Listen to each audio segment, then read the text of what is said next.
এটা 2022 সালের 15 আগস্ট জাতীয় শোক দিবসের একটি চিত্র।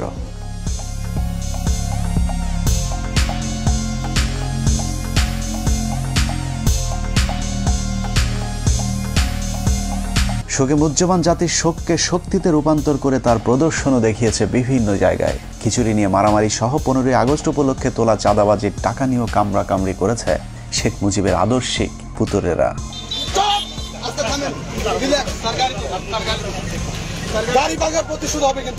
গরু আর কি দেয় অনেকেই দেখছে। এই যে আমার এই দেখেন জামা ছেড়ছে এবং এখানে একটা বাড়ি করছে, যা মনে করেন দেখানোর মতো না। মানে এরকম ঘটনা সারা বিশ্বে বাংলাদেশের আওয়ামী লীগ দল ক্ষমতায় থাকতে।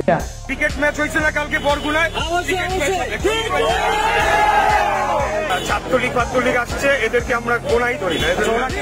এরকম বিচ্ছিন্ন কিছু ঘটনা বাদ দিলে সারা দেশে আনন্দ ঘন পরিবেশে প্রায় 4500 গরু জবাই করে উদযাপিত হয়েছে শোকের নামে জাতীয় সুখ দিবস। সারাদিন আনন্দ উল্লাস শেষে আওয়ামী নেতারা রাতে মদ বা মাদক সেবনের মাধ্যমে শেখ মুজিবের আত্মার শান্তি কামনাও করেছেন বিভিন্ন জায়গায়। সেই সাথে শেখ মুজিবকে জাহান্নামের সর্বোচ্চ জায়গায় রাখার জন্য মহান রাব্বুল আলামিনের কাছে ফরিয়াদ জানিয়েছেন শেখ মুজিবের উম্মতেরা। বঙ্গবন্ধুকে আল্লাহ যেন জাহান্নামের ভালো জায়গায় স্থান করে দেয়, আল্লাহ যেন তাদের মুনাজাত কবুল করেন। আশেকানদের এরূপ ভালোবাসায় পীর সাহেবের বাস কোন দিক দিয়ে কয়টা ঢুকছে সেটা একটু অনুমান করতে থাকুন। আমরা ততক্ষণে একটু 1975 থেকে ঘুরে আসি। এটা 1975 সালের 15 আগস্ট। বিদেশি সংবাদ মাধ্যমগুলো বলছে, পরিবেশ দেখে মনে হচ্ছে এই শহরে যেন তেমন কিছুই ঘটেনি। And this is how Dhaka looks today. The same tanks on the streets, soldiers still on guard, and yet it is almost as if nothing had happened. কিন্তু আজকের পরিস্থিতি সম্পূর্ণই ভিন্ন। শেখ মুজিবের নাম ধরে কথা বলাও যেন এখন মহা অপরাধ। কিন্তু সেদিন গোলাবারুদ ছাড়া কামান নিয়ে কর্নেল ফারুক শেখ মুজিবের গোষ্ঠী শুদ্ধ রফা দফা করে দিলেও শেখ মুজিবের এত ভালোবাসার মানুষেরা একজন এগিয়ে আসেনি। কেউ কোনো পদক্ষেপ নিল না। ওই লাশ পড়ে থাকলো 32 নম্বরে। ধরে নিলাম অবস্থা ভয়াবহ খারাপ ছিল, কিন্তু কখনো কি চিন্তা করে দেখেছেন যে দেশে সালমান শাহের মতো একজন চিত্রনায়ক মারা যাবার পর শোকে 7 জন মানুষ আত্মহত্যা করতে পারে, সেই দেশে এমন একজন মুজিব প্রেমীও কি ছিল না, যিনি কিনা মুজিবের ভালোবাসায় অন্তত আত্মহত্যা করতে পারত? আসলে শেখ মুজিবের প্রতি এখনকার আলগা প্রীতি আর তখনকার পরিস্থিতি ছিল সম্পূর্ণ ভিন্ন রকম। একটি মানুষ ছিল না সাহস করে এগিয়ে আসার, একটি মানুষ ছিল না প্রতিবাদ করার। 15 আগস্ট থেকে 16 আগস্ট ওই লাশ পড়েছিল। কেন কেউ এগিয়ে আসেনি সেটাই আজকের অনুসন্ধানের মূল বিষয়। আজকে যারা শেখ হাসিনাকে দেখছেন তাদের অনেকেরই ধারণা শেখ হাসিনা খারাপ হলেও মুজিব খুবই ভালো মানুষ ছিলেন, কিন্তু বাস্তবে শেখ হাসিনা তার পিতার ডুপ্লিকেট কার্বন কপি। দুজনেই পেছনে তেল নিতে পছন্দ করতেন, কিন্তু সমালোচনা সহ্য করতেন না। এই যে নতুন সিস্টেমে যাচ্ছি আমি। হাসিনার মতো শেখ মুজিবুর দুর্নীতিবাজ, তেলবাজার, চোর বাটপার নেতাদের কাছে রেখে যোগ্যতা সম্পন্ন সৎ মানুষগুলোকে সরিয়ে দিয়ে নিজের বিপদ নিজেই ডেকে এনেছিলেন। মেজর ডালিম বলছি, শেখ মুজিব ও তার খুনি দুর্নীতিবাজ সরকারকে উৎখাত করা হইয়াছে। এ বিষয়ে সংবিধান, সাংবিধানিক আইন ও রাজনীতি বাংলাদেশ প্রসঙ্গ বইয়ের 52 নম্বর পৃষ্ঠায় বলা হয়েছে, স্বাধীনতা পূর্ব মুজিব আর প্রধানমন্ত্রী হিসাবে মুজিবের মধ্যে রয়েছে আকাশ পাতাল পার্থক্য। বঙ্গবন্ধু হিসাবে মুজিব ছিলেন চমৎকার, কিন্তু প্রধানমন্ত্রী হিসাবে অত্যন্ত দুর্বল। সেই সরকার অনেক ভুল করেছে এবং সেটা আমাদের অর্থনীতিতে ভীষণভাবে আঘাত করে। বইটির 161 নম্বর পৃষ্ঠায় বলা হয়েছে, মুজিব সারা জীবন গণতন্ত্রের জন্য সংগ্রাম করেছেন, কিন্তু ক্ষমতায় যাবার পর তিনি গণতন্ত্রকে প্রাতিষ্ঠানিক রূপ দিতে চাননি। এভাবে স্বাধীনতা পূর্ব বঙ্গবন্ধু আর স্বাধীনতা পরবর্তী স্বৈরাচার মুজিবের মাঝে বিস্তর ফারাক দেখা যায়। The Awami League cadres were armed and the opposition political movement were harassed. Sheikh Mujib প্রসঙ্গে সেক্টর কমান্ডার মেজর জলিল তার অরক্ষিত স্বাধীনতায় পরাধীনতা বইয়ের 35 নম্বর পৃষ্ঠায় লিখেছেন, মুক্তিযুদ্ধের জনক হিসেবে পরিচিত মুজিব মুক্তিযুদ্ধের চেতনায় পুরোপুরি বিশ্বাসী ছিলেন না বলেই মুক্তিযুদ্ধের পর তার মধ্যে পরিলক্ষিত হয় মারাত্মক দ্বন্দ্ব আর অস্থিরতা, যে কারণে তিনি কখনো রাষ্ট্রপতি আবার কখনো প্রধানমন্ত্রী হয়েছেন। মুক্তিযুদ্ধ শেষ হবার পর দেশে ফিরেই শেখ মুজিবের মাথায় কিভাবে ক্ষমতাকে কুক্ষিগত করা যায় সেই চিন্তায় ঘুরপাক খাচ্ছিল, যে কারণে মুজিবনগর সরকারের সিদ্ধান্ত অনুযায়ী শেখ মুজিব রাষ্ট্রপতি। তবে তার অনুপস্থিতিতে সৈয়দ নজরুল ইসলামকে সরিয়ে তার রাষ্ট্রপতি হবার কথা, কিন্তু শেখ মুজিব রাষ্ট্রপতি না হয়ে প্রধানমন্ত্রী হতে চাইলেন, কারণ প্রধানমন্ত্রীর ক্ষমতা রাষ্ট্রপতির চাইতেও বেশি। 10 জানুয়ারি ভারত থেকে ফিরে ঢাকা বিমানবন্দর থেকে ট্রাকে করে রেসকোর্স ময়দানে যাওয়ার পথেই মুজিবুর রহমান তাজউদ্দিনের কানে কানে বললেন, তাজউদ্দিন, আমি কিন্তু প্রধানমন্ত্রী হব। যে তথ্যটি তাজউদ্দিন আহমেদের মেয়ে শারমিন আহমেদ তার লেখা তাজউদ্দিন আহমেদ নেতা ও পিতা বইতে উল্লেখ করেছেন।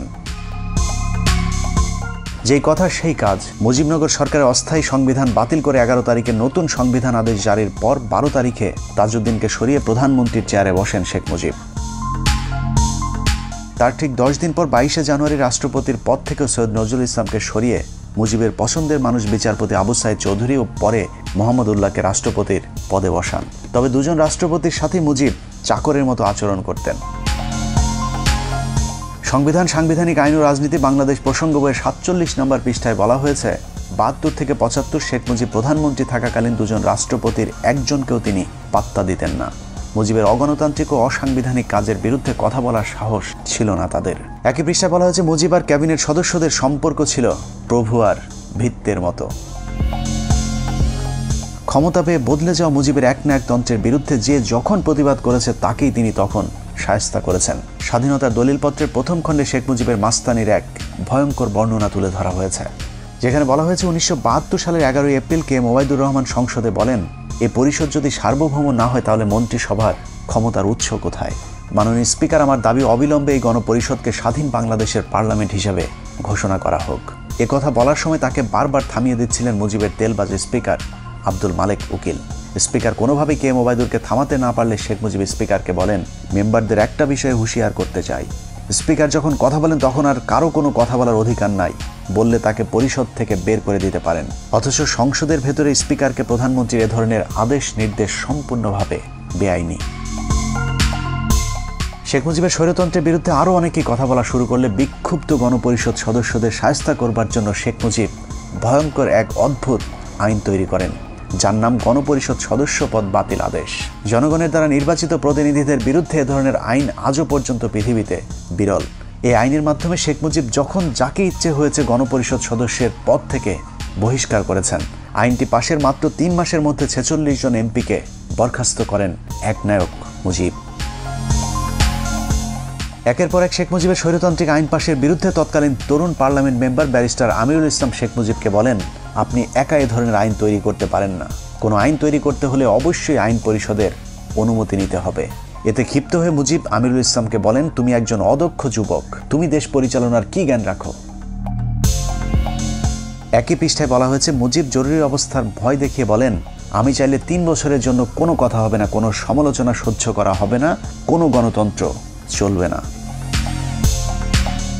যে কারণে বইটির 161 নম্বর পৃষ্ঠায় শেখ মুজিবকে মাতাল মদখোর ড্রাইভারের সাথে তুলনা করা হয়েছে। বিখ্যাত ইতিহাসবিদ ব্যারিস্টার আব্দুল হালিম তার বইতে লিখেছেন, মুজিব ছিল প্রাতিষ্ঠানিক শিক্ষাহীন নেতা, গণতন্ত্রে অশিক্ষিত মূর্খ নেতা হলো মাতাল ড্রাইভারের মতো। শেখ মুজিবের করুণ পরিণতির জন্য যে আইনটি নিয়ামক হিসাবে ভূমিকা পালন করেছে তা হলো রক্ষী বাহিনী অ্যাক্ট। 1972 সালের 8 ফেব্রুয়ারি ভয়ঙ্কর জাতীয় রক্ষী বাহিনী আইন পাশের মাধ্যমেই সেনাবাহিনীকে খেপিয়ে তুলেছিলেন Mujib. State apparatus and physical force. So Rakhi Bahini was launched. The Awami League cadres were armed, and the opposition political movement were harassed. সেনাবাহিনী যেন তাকে কখনো ক্ষমতা থেকে সরাতে না পারে, সেজন্যই মূলত তিনি সেনাবাহিনীর আদলে এই বাহিনী গড়ে তোলেন, যা পৃথিবীর ইতিহাসে আজ পর্যন্ত কোনো রাষ্ট্রপ্রধান করেননি। এ প্রসঙ্গে শেখ মুজিবের রাজনৈতিক সহচর মিজানুর রহমান চৌধুরী লিখেছেন, রক্ষী বাহিনীর তত্ত্বাবধানের দায়িত্ব ছিল শেখ মুজিবের রাজনৈতিক সচিব তোফায়েলের উপর, যে কারণে রক্ষী বাহিনীর পোশাক সহ যে কোনো সুযোগ সুবিধা খুব দ্রুত শেখ মুজিবের কাছ থেকে অনুমোদন করানো যেত। কিন্তু সেনাবাহিনীর ক্ষেত্রে তা ছিল সীমিত। সামরিক বাহিনীর প্যাটার্নে রক্ষী বাহিনী গঠন হলেও তাদের কর্তব্য পালনে কিংবা ক্ষমতা প্রয়োগের উৎস হিসেবে সংসদের কোনো আইন ছিল না। এক পর্যায়ে রক্ষী বাহিনীকে আইন শৃঙ্খলা রক্ষায় পুলিশের মতো দায়িত্ব দেওয়া হয়, বিশেষ করে জাসদ কিংবা চীনপন্থীদের অর্থাৎ ভারত বিরোধীদের দমন করার জন্য নামানো হয়। কিন্তু এ কাজে গিয়ে তারা যে বাড়াবাড়ি করে তাতে জনগণের কাছে আতঙ্কের এক মূর্ত প্রতীক হয়ে দাঁড়িয়েছিল রক্ষী বাহিনী। পাশাপাশি সেনাবাহিনীরও হিংসার পাত্র হয়ে দাঁড়ায়। কেউ কেউ এমন কথাও বলেছে যে এর চেয়ে পাকিস্তান আমলই তো ভালো ছিল। মুজিব ক্ষমতায় টিকে থাকার জন্য হাজার হাজার রাজনৈতিক কর্মীকে হত্যা করে, জাসদের 10,000 কর্মীকে জেলে রাখে, মোশাররফ হোসেনকে হত্যা করে, সিরাজ শিকদারকে হত্যা করে। সশস্ত্র রক্ষী বাহিনীর এসব সন্ত্রাসী কার্যকলাপকে প্রতিহত করতেই সশস্ত্র জাসদ গণবাহিনী প্রতিষ্ঠা অনিবার্য হয়ে পড়েছিল। শতভাগ মুক্তিযোদ্ধাদেরকে নিয়ে গঠিত রক্ষী বাহিনীর অত্যাচারের কারণে ওই সময় ব্যাপক জনপ্রিয় হয়েছিল শতভাগ মুক্তিযোদ্ধাদের নিয়ে গঠিত দল জাসদ, যার ফলে 1973 সালে নির্বাচনে আওয়ামী লীগের প্রধান প্রতিদ্বন্দ্বী হয়ে দাঁড়ায় জাসদ নামক নতুন ওই রাজনৈতিক দলটি। মানুষের সিভিল রাইট এবং মানুষের ফান্ডামেন্টাল রাইটস এগুলি কাঠিল করে দিয়ে মুজিব ক্ষমতা থাকার চেষ্টা করে। শেখ মুজিবের দুঃশাসন আর সন্ত্রাসী রক্ষী বাহিনী নির্যাতনে অতিষ্ঠ হয়ে 1973 সালে নির্বাচনে জাসদকেই ভোট দিয়েছিল মানুষ, কিন্তু শেখ মুজিব স্বাধীন বাংলাদেশের প্রথম নির্বাচনে ভোট ডাকাতি করে জাসদের জয় ছিনিয়ে নেয়। সংবিধান, সাংবিধানিক আইন ও রাজনীতি বাংলাদেশ প্রসঙ্গ বইয়ের 51 পৃষ্ঠায় শেখ মুজিবের ভোট চুরির এক অকল্পনীয় বর্ণনা দেওয়া হয়েছে, যেখানে বলা হয়েছে 1973 সালে নির্বাচনে ভোট গ্রহণ শেষে যখন বেতার টিভিতে ফল ঘোষণা হচ্ছিল, তখন আওয়ামী লীগ যখন দেখল তাদের প্রথম সারির কয়েকজন নেতাই পরাজিত হয়েছে, তখন তাদের মধ্যে আতঙ্ক কাজ করেছিল, যে কারণেই তারা মিডিয়া কুয়ের আশ্রয় নেয়। কেন্দ্রীয় প্রচার কমিটিকে বাদ দিয়ে গণভবনের কন্ট্রোল রুমে ফলাফল প্রচারের দায়িত্ব নিয়ে ভোট গণনা বন্ধ করে দেওয়া হয়। আওয়ামী লীগের কতিপয় নেতাকে জোর করে জেতানোর জন্য কয়েকটি কেন্দ্রে হেলিকপ্টার পাঠিয়ে সেখানকার ব্যালট বাক্স ছিনিয়ে এনে নতুন ব্যালট রেখে আসা হয় ভোট কেন্দ্রগুলোতে। সর্ববৃহৎ ভোট পেয়ে আমার বাবা পুরো বাংলাদেশের মধ্যে সর্ববৃহৎ ভোট পেয়ে এমপি হয়েছিল এবং বিবিসি থেকে ডিক্লেয়ার দিয়েছিল। কিন্তু শেখ মুজিব উঠে সহ্য করতে না পারে আমার বাবার বিরুদ্ধে যে দাঁড়াছিল এম সিদ্দিক, ও মাত্র 10,000 ভোট পাইছিল, আমার বাবা পেয়েছিল 90,000 ভোট। তারপরে ওকে ডিক্লেয়ার দিছে, আমার বাবাকে বল প্রয়োগ করে এবং ঘেরাও, ও আমার বাবাকে বাড়ির মধ্যে ঘেরাও রেখে এই কাজটা করা হয়েছিল। ভোট ডাকাতির মতো 1973 সালে নির্বাচনে শেখ মুজিবই প্রথম বিরোধী প্রার্থীকে গুম করার নজিরও স্থাপন করেন। 73 নির্বাচনে শেখ মুজিব 4টি আসনে মনোনয়ন জমা দেন। এর মধ্যে ভোলার জাসদ নেতা ডাক্তার আজহারউদ্দিন ছিলেন শেখ মুজিবের শক্তিশালী প্রতিদ্বন্দ্বী, যে কারণে মুজিব তাকে মনোনয়নপত্র জমার দিনই অপহরণ করে ওই আসনে বিনা প্রতিদ্বন্দ্বিতায় জয়লাভ করেন। ওই সময় গণকণ্ঠ পত্রিকাটি ব্যাপক জনপ্রিয় এবং সরকারের সমালোচক ছিল, যে কারণে পত্রিকাটির নির্বাহী সম্পাদক আফতাব উদ্দিনকে জোর করে গাড়িতে তুলে চোখ বেঁধে নিয়ে যায়। তাদের বিরুদ্ধে কোনো কথা পত্রিকায় লেখা যাবে না শর্তে রাত 9টার দিকে তাকে ছেড়ে দেওয়া হয়, যে তথ্যটি জাসদের উত্থান পতন অস্থির সময় রাজনীতি বইয়ের 98 পৃষ্ঠায় উল্লেখ করা হয়েছে। জাতীয় নির্বাচনের মতো সব নির্বাচনেই ভোট চুরিতে জড়িত ছিল মুজিব ও তার পরিবার। ডাকসু নির্বাচনে জাতীয় সমাজতান্ত্রিক দলের সমর্থিত পরিষদের কাছে মুজিব সমর্থিত পরিষদ পরাজিত হতে পারে এমন খবরে শেখ মুজিবের বখাটে পুত্র শেখ কামাল ডাকসুর ব্যালট বাক্স ছিনতাই করেন। প্রতিপক্ষরা মিছিল নিয়ে বের হলে শেখ কামাল সেখানে অস্ত্র হাতে দাঁড়িয়েছিলেন, যে তথ্যটি বইয়ের 106 নম্বর পাতায় বলা হয়েছে। শেখ কামাল যে রাতে ব্যাংক ডাকাতি করতে গিয়ে গুলিবিদ্ধ হয়েছিল, সেদিনও শেখ মুজিব বলেছিলেন শেখ কামালকে তিনি হাসপাতালে দেখতে যাবেন না, কিন্তু ওই সময়ের পুলিশের আইজিপি তার এক ডায়েরিতে উল্লেখ করেছেন 2 দিন পর শেখ মুজিব তাকে ঠিকই হাসপাতালে দেখতে গিয়েছিলেন। যদিও শেখ হাসিনা ইদানিং ব্যাংক ডাকাতির ঘটনাটিকে ষড়যন্ত্র বলে দাবি করে থাকেন। কামালকে তো ব্যাংক ডাকাতি মানালো, যে মিথ্যা অপপ্রচার কিভাবে দিয়েছিল। শেখ কামালের এসব সন্ত্রাসী কার্যকলাপকে মুজিব কতটা প্রশ্রয় দিতেন তার বর্ণনা দেওয়া হয়েছে বইটির 106 নম্বর পাতায়। বলা হয়েছে ঢাকা বিশ্ববিদ্যালয়ের ইতিহাসে এটি ছিল কলঙ্কজনক একটি দিন। একটি বিশ্ববিদ্যালয়ের ছাত্র সংসদ নির্বাচন সরকার বিরোধী ছাত্র সংগঠন জিতে যাবে, এটা মেনে নেয়ার মতো উদারতাও আওয়ামী লীগ সরকারের ছিল না। ঢাকা বিশ্ববিদ্যালয়ে তখন শেখ মুজিব একজন সমুচা মার্কা উপাচার্য নিয়োগ দিয়েছিলেন, যার নাম অধ্যাপক মুজাফফর আহমদ চৌধুরী। তার কাছে সাধারণ ছাত্ররা ভোট ডাকাতির বিষয়টির বিচার নিয়ে গেলে তিনি কোনো ব্যবস্থা নিতে অপারগতা জানান। এর পুরস্কার হিসেবে কিছুদিনের মধ্যে মুজাফফরকে শেখ মুজিব টেকনোক্রেট মন্ত্রী হিসেবে শিক্ষা মন্ত্রণালয়ের দায়িত্ব দিয়েছিলেন। মুখে বড় বড় কথা বলার ভেতরে দুর্নীতিবাজদেরকে প্রশ্রয় দেয়া, এটাই ছিল শেখ মুজিব।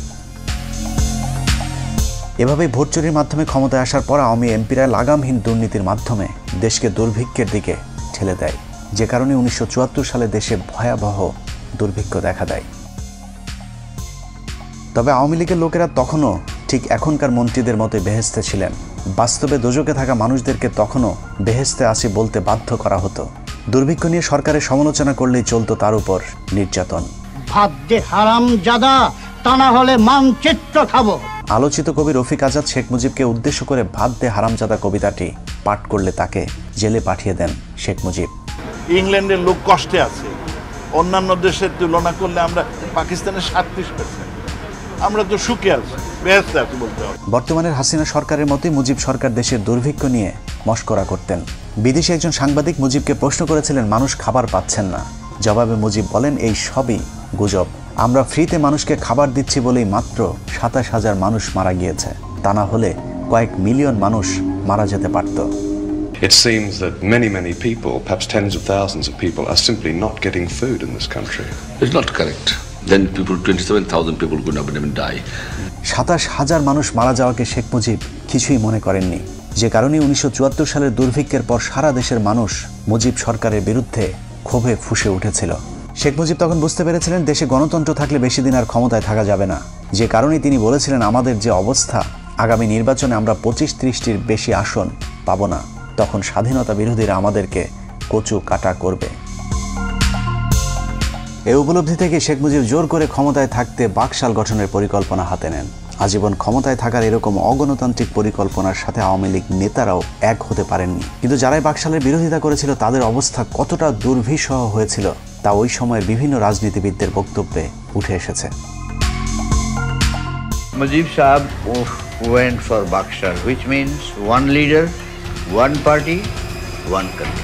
মিজানুর রহমান চৌধুরী তার রাজনীতির 3 কাল বইতে লিখেছেন 1975 সালের 21শে জানুয়ারি সংসদীয় দলের শেষ বৈঠকে শেখ মুজিব বাকশালের পক্ষে কে কে আছে তা জানতে চেয়ে সবাইকে হাত তুলতে বলেন। বেশিরভাগ ভয়ে হাত তুলল মিজানুর রহমান চৌধুরী হাত না তুলে বক্তব্য দেওয়ার জন্য উঠে দাঁড়ালে শেখ মুজিব তাকে উচ্চ স্বরে ধমক দিয়ে বলেন, তুই বস, তুই বস। মিজানুর রহমান বসে পড়ার পর তাকে হাত তুলতে বললেও তিনি মুজিবের কথা শোনেননি। এরপর সংসদ থেকে বেরিয়ে বাসায় গিয়ে জানতে পারেন শেখ মুজিব স্বরাষ্ট্রমন্ত্রী মনসুর আহমেদকে নির্দেশ দিয়েছেন মিজানুর রহমানকে কিছুদিন জেলে আটকে রেখে তার মাথা ঠান্ডা করবার জন্য। বাকশালের মাধ্যমে শেখ মুজিবের শেষ পরিণতি ঘটবে এটা সবার আগে বুঝেছিলেন তাজউদ্দিন আহমেদ। তিনি মুজিবকে বলেছিলেন, মুজিব ভাই, এজন্যই কি আমরা 24 বছর সংগ্রাম করেছিলাম? দেশ যেভাবে চলছে আপনি থাকবেন না, আমরাও থাকবো না। এদেশ চলে যাবে রাজাকার আল বদরদের হাতে। ব্যারিস্টার মইনুল পরিকল্পনা করেছিলেন অন্তত 25 জন এমপিকে যদি গোপনে বাকশালের বিরুদ্ধে দাঁড় করানো যায় তাহলে 4র্থ সংশোধনী পাশ করতে পারবে না। এই পরিকল্পনা শেখ মুজিব জেনে যাবার পর সংসদে ঘোষণা দেন বাকশালের বিরুদ্ধে কোনো এমপি বিরোধিতা করলে তাদেরকে জবাই করে টুকরো টুকরো করে কুকুর দিয়ে খাওয়ানো হবে। এভাবে ক্ষমতার লোভে সংসদ, সংবিধান, আইন, বিচার, শাসন সবকিছুকেই কুক্ষিগত করে দেশকে এক নরকে পরিণত করেছিল শেখ মুজিব। অনেকে একটি যৌক্তিক প্রশ্ন করে থাকেন, শেখ মুজিব যদি ভালো না হবে তাহলে পাকিস্তানিরা তাকে এতদিন জেলে কেন রেখেছিলেন? লম্বা সময় জেল খাটলে যদি কেউ জাতির পিতা হয়ে যায় তাহলে পিচ্চি হান্নান কাইল্লা মজিদ কিংবা সুইডেন আসলামকেও আওয়ামী লীগের বাপ ডাকা উচিত। কোনো সন্দেহ নেই শেখ মুজিব একজন সাহসী নেতা ছিলেন, যে কারণে বিরোধী দলে থাকাকালীন পাকিস্তানি সরকারের বিরোধিতা করে বারবার তিনি জেলে গিয়েছেন। তার জন্য মানুষের কাছে ভালোবাসার বঙ্গবন্ধু উপাধিও পেয়েছিলেন। কিন্তু সাহস আর সততা এক জিনিস না। পৃথিবীর যত চোর, বাটপার, বদমাইশ, সন্ত্রাসী আছে তারা সকলেই অবশ্যই সাহসী। শেখ মুজিব সাহস দেখিয়েছিলেন, কিন্তু ক্ষমতায় যাবার পর তার সততা দেখাতে পারেননি, যদিও মুখে তিনি সবসময় সততার বুলি আওড়াতেন। তুমি যখন শাসন করবা, সোহাগ করতে শেখো, তাদের দুঃখের দিনে পাশে দাঁড়িয়েও।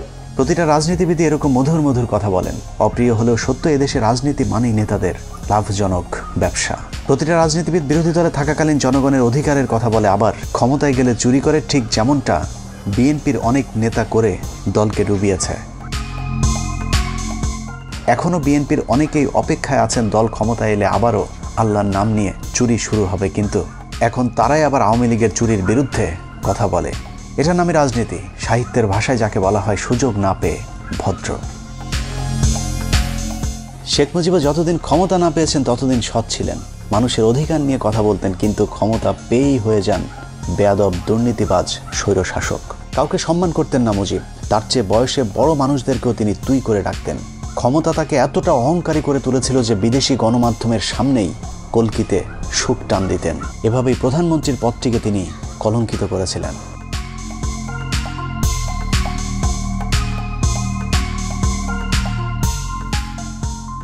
এসব কারণে মুজিবের মৃত্যুতে কেউ এগিয়ে আসেনি। সারা দেশের মানুষ মিষ্টি বিতরণ করে খেয়েছিল। ঢাকা শহরের কোনো দোকানে সেদিন মিষ্টি খুঁজে পাওয়া যায়নি। একটি মানুষ ছিল না প্রতিবাদ করার? কেন করতে পারেনি? এত বড় সংগঠন, এত সমর্থক, এত লোক, কেউ তো একটা কথা বলার সাহস পায়নি। খোদ আওয়ামী নেতারাও তার লাশ দেখতে যাননি। এতদিন মুজিবের চামচামো করা স্পিকার আব্দুল মালেক উকিল বলেছিলেন জাতি ফেরাউনের কবল থেকে মুক্তি পেল। মুজিবের কাছের সহচর আতাউর রহমান খান 15 আগস্টকে নাজাত দিবস ঘোষণা করেছিলেন। শেখ মুজিবুর রহমানের বিরুদ্ধে যা করছে, তাকে যারা খুন করলো, মাওলা দয়া মাফ করিয়া শেখ মুজিবুরের খুনিদেরকে জান্নাতের বাগান বানাই দাও। 1975 সালে বাঙালি ফেরাউনের হাত থেকে নাজাত পেয়েছিল, আর 2022 সালে নমরুদের মায়ের হাত থেকে নাজাত চায়। আল্লাহ হাফেজ।